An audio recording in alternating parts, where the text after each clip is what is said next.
Africa and Finland have very excellent and well-established bilateral relations. We have found in Finland a like-minded partner.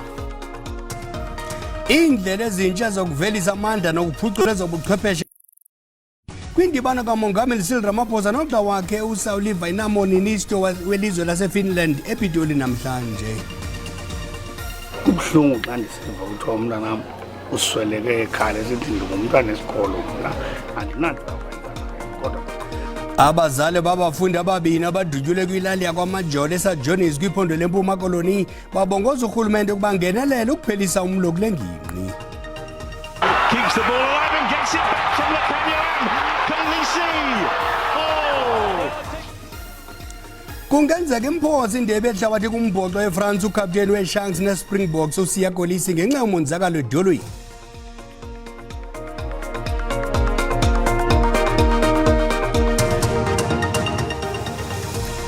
Abesixesha ukuze nexesha likuxabise njengesiqhelo kulamajelo eSABC 1 neGTT Iindaba uxolo malibenani. Ugalelekile kweli umongameli Sauli minister welizwe laseFinland ngokumenywa kutyelelo lwaseburhulumenteni ngumongameli uRamaphosa. Imibe zakushukuxwa kule ndibano iquka indlela ezintsha zokuvelisa amandla nokuphucula ezobuchwepheshe. Umongameli uthi uMzantsi Afrika uza kufunxa lukhulu kwiFinland nto leyo iza kuba likhubalo ekusombululeni ingxaki ezamandla kweli. Intatheli yethu yezopolitiko abongele Dumako Iindaba. Kukokuqala ke umongameli waseFinland uminister wegaleleke eMzantsi Afrika kwisithuba seminyaka engapha kwe-10 kaloku ukugqibela kwakhe ukuba lapha kweli lizwe kwango-2013 ezokuzimasa umngcwabo ongasekhoyo wayesakuba ngumongameli uba uNelson Mandela. Galelekile ke namhlanje kwisimemo sikamongameli Ramaphosa ebemebe uzile ngo-2020 kodwa ngenxa yobhubhane we-COVID-19 lwamiso lutyelelo. Ukanti ke umcimbi wocimbi wombane nombane othi uhlaziwe uza kushukuxwa kwakhona kwisithebe sengxoxo kujikeni kwelanga namhlanje phantsi kwesebe lezorhwebo noshishino. South Africa and Finland have very excellent and well-established bilateral relations. We have found in Finland a like-minded partner in various fields of cooperation, be it in environment, in energy, and energy is important as we are facing enormous energy challenges. So we have a friend in you because you have developed incredible technologies that can also make a contribution to solving our energy challenges. Mongameli Ramaphosa selethanda ukuqhela ngokusoleka ememongameli bamazwe athanda ukufuma kwezoqoqosho nto leyo bathi abaninzi yakuba likhuba lokuncedancedisa uMzantsi Afrika kwilinge lokuzama ukufunqula uqoqosho. Sithetha nje ke bangaphaya kwamakhulukhulu abantu boMzantsi Afrika abenza ushishino nelizwe laseFinland esithetha nje kwakhona osomashishini kambe baphaya eFinland bakhona beza kuba inxalenye yesithebe sengxoxo nesebe lezorhwebo noshishino nogxa babo balapha eMzantsi Afrika. Olutyelelo loluyimbali kakhulu kuba umongameli waseFinland uphuma nje kwinsuku ezingembalwa ezidlulileyo kunyulo lukazwelonke olumbona ebuyelo esihlalweni. Ndingabongile Dumako kwindaba ze-SABC ePitoli. Abantu abafuna igwiba lokhuselo abahlanu kwabazibozo nababanjwe ngelixa besuswa ngaphandle kweofisi yezizwe ezimanyene ePitoli ngoLwesihlanu baphinde abavela kwinkundla kamantye Hatfield namhlanje. Omnye waba bavele enkundleni namhlanje ngumama kunye nonyana bakhe ababini nekungenzeka ukuba babuyiselwe kwilizwe lwabo iDemocratic Republic of Congo emva kokuba isicelo sabo sokufumana igwiba singahlaziwanga. Babekwa ityala lokuphula umthetho weli wokuphuma nokungena iSouth African Immigration Act. Amagqwetha alwela amalungelo abantu nawo ebesenkundleni ukuqinisekisa ukuba awanyashwa amalungelo ababancuchalazi. Kutyunjwe igqwetha ngunjengalwazi wedyunivesithi yaseUNISA ukuba amele ababatyholwa. Inkundla izicimile izityholo zabanye abancuchalazi abathathu. The case of the 5 refugees really amounts to a situation where this is a group of people who have been denied refugee status in South Africa and should be deported in terms of the Immigration Act. But that means that the Refugee Act is being ignored. And South Africa has numerous binding obligations to ensure the protection of refugees. So what we are doing at the moment is the advocate is making representations in writing to the magistrate to have the immigration contraventions matters withdrawn against the refugees so that South Africa can be seen to be actually complying with its obligation not to refoul or send back a person to a country where they face imminent threat or a risk of harm. Ibhanka yeposi isungule inkqubo entsha yokuhlawula abo bafumana isibonelelo sikarhulumente neza kwenza ukuba bangadingi uqobo lwamakhadi. Ukusicacisela ngalo mba siqhagamshelana ngqo nogqirha Bongani Diyako osisithethi sebhanki yeposi. Dr. Diyabo, siyakwamkela. Khawusicacisele ukuba bazawuhlawulwa njani abantu isibonelelo ngaphandle kwekhadi le-SASSA. Angibingelele siyavuya ngibingelele nababukeli ekhaya. Iqiniso siyavuya sicambe uhlelo olusha lokukhokhela abantu abathola imali ye-SASSA ngaphandle kwamakhadi ukuthi sibone ukuthi sinenkinga ezithize ukuthi abantu bathole amakhadi wabo amasha emaposini njalo kunama-queue amaningi. Lo hlelo olusha ngendlela elisebenza ngakhona ukuthi umuntu ophethe ikhadi le-SASSA eli-expireile akusekho isidingo sokuthi aye eposini ayothola ikhadi elisha. Uzothi mhla i-SASSA iholwa athathe lelo khadi aye emavenkelini afana no-Shoprite, Pick n Pay, Boxer, U-Save ne-OK.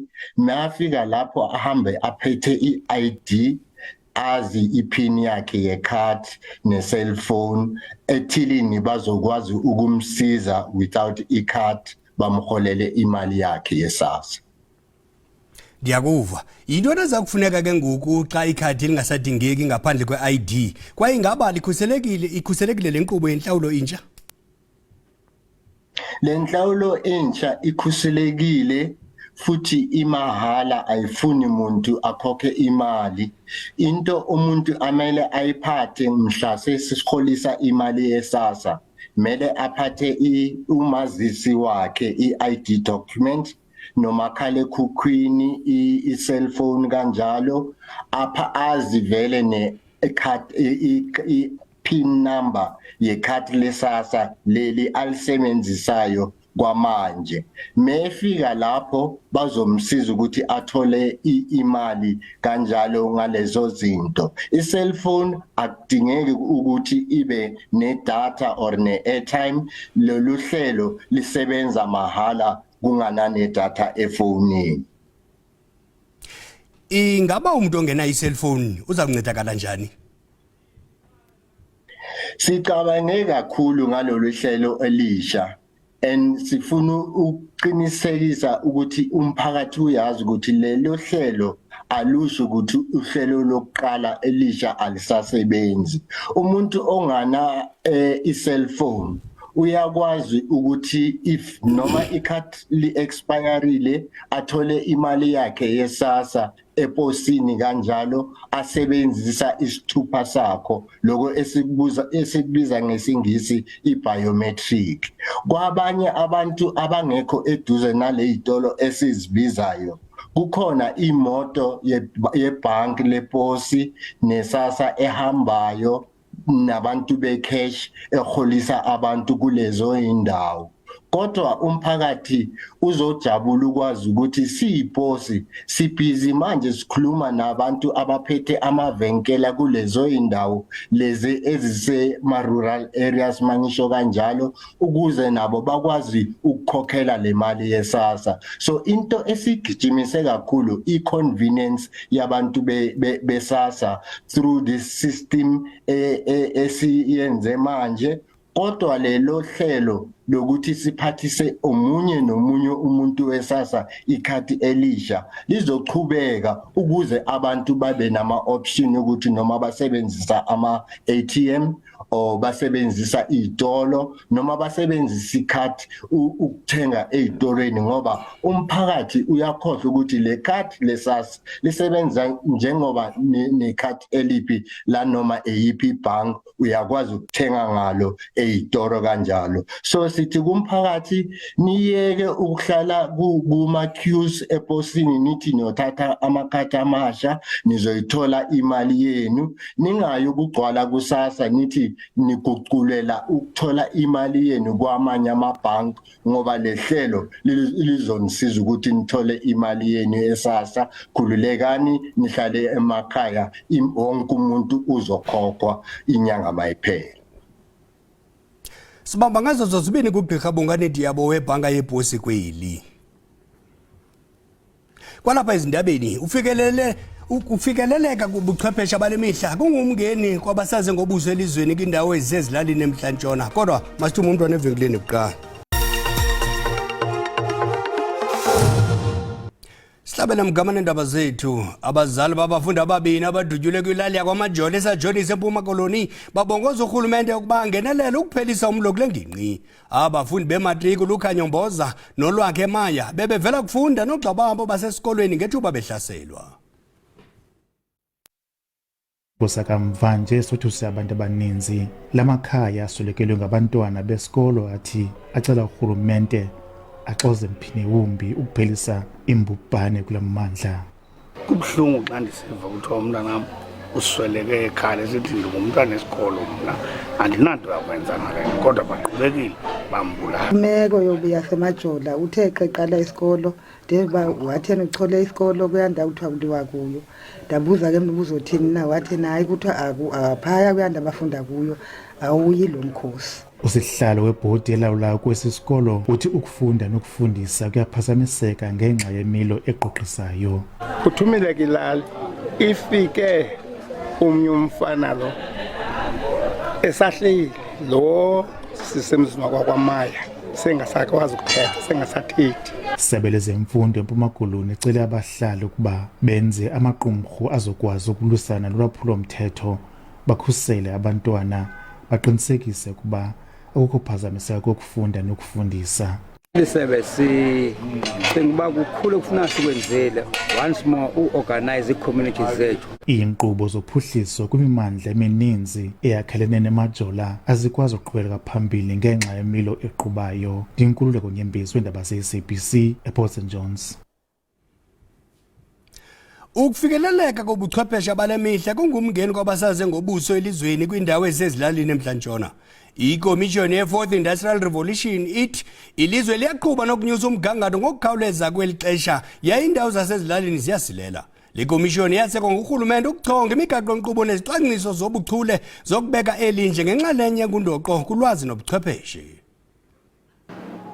Kudala uMzantsi Afrika wachongwa njengamanye wamazwe angundoqo anamathuba wokuqula igangatha kwicandelo lobuxhakaxhaka banamhla kwilizwe jikelele. Indawo zasezidolophini kumanye amazwe zixhobe ngonxibelelwano lwe-Wi-Fi oluthi lufikelelise ulutsha kubuchwepheshe. Kodwa ulutsha lwasezilalini kwiingingqi ezingaphandle kwemahikenge emntla-ntshona luzityanda igila ngelithi lulahlwe kwesinomhlwa ngokumayela nokufikelela kubuchwepheshe. I think my village is left out because we don't have internet cafes. We don't have any source of Wi-Fi. Uthi silityelwe akukho namnye oze namanyathelo obuchwepheshe ukuze sifunde.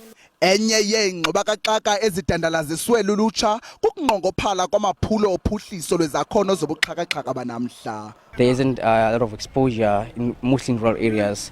Ukukhawulelana nemingeni yobuchwepheshe basezilalini nasezilokishini kweli phondo, iziko losungulo amajelo olwazi nonxibelelwano laseMahikeng ludibanise izandla ukunikezela ngezakhono zobuchwepheshe kwindawo zasezilalini nasezilokishini. We invest a lot on hackathons, your ideathons and your makeathons, because with these hackathons we believe it's a good platform for us to get innovations. I-ofisi yenkulumbuso yasemntla-ntshona ibeke izigidi ezili-12 ukunceda ama-60 wabasaze ngobuso elizweni ngemibono nezakhono zenguqu.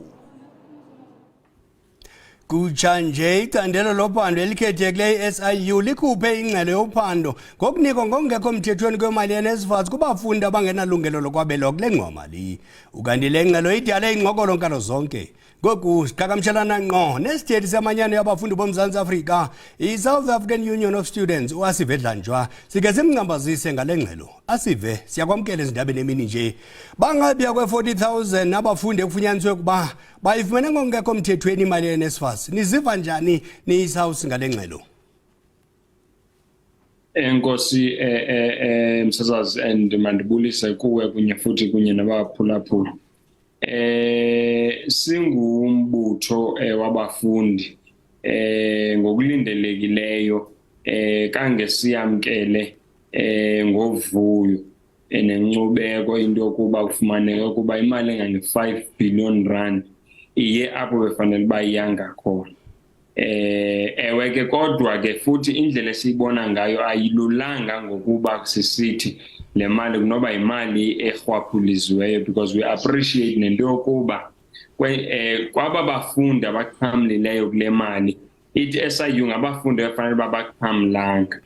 Nokuba sivumelana ukuba ewe nyana abafundi efanele baxhamlanga, kodwa siyazi nento yokuba futhi abafundi ngabafundi abangathathi ntweni, ngabafundi sithi nxa sibabiza sithi missing middle, into ethetha ukuthi njengoba itsho ne-SIU report bebengentla kula 350,000 kodwa futhi bengenayo imali elingene ukuba bangakwazi ukuyofunda, bayibeyile nto esithi missing middle ke. So sithi siyavisisana nemeko yabafundi abaye bazibhaqa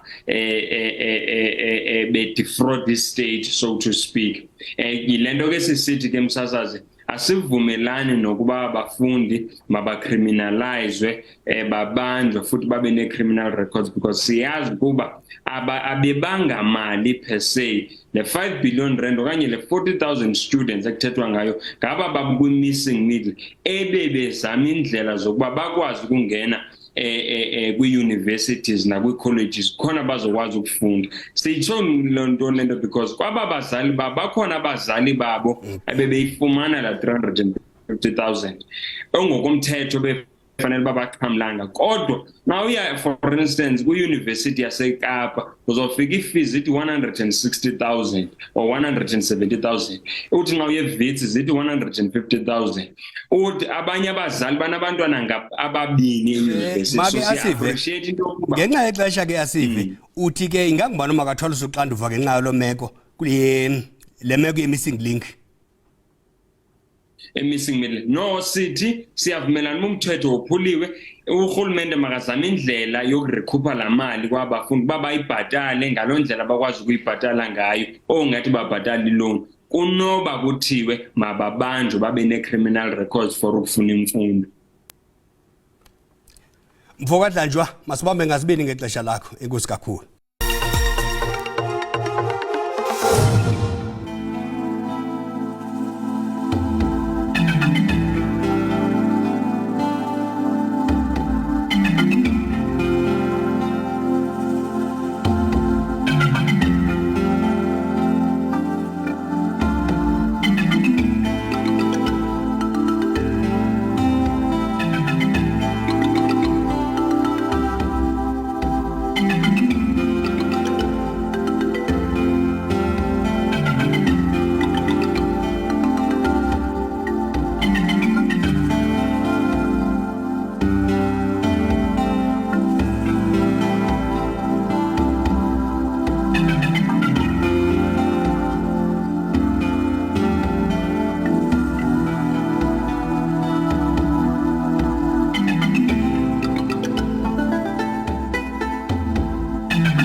Ziphelile kwi-SABC 1 sakuqhuba kwi-DDT emva kwekhefu. Umbengo omde uyawucima umlilo.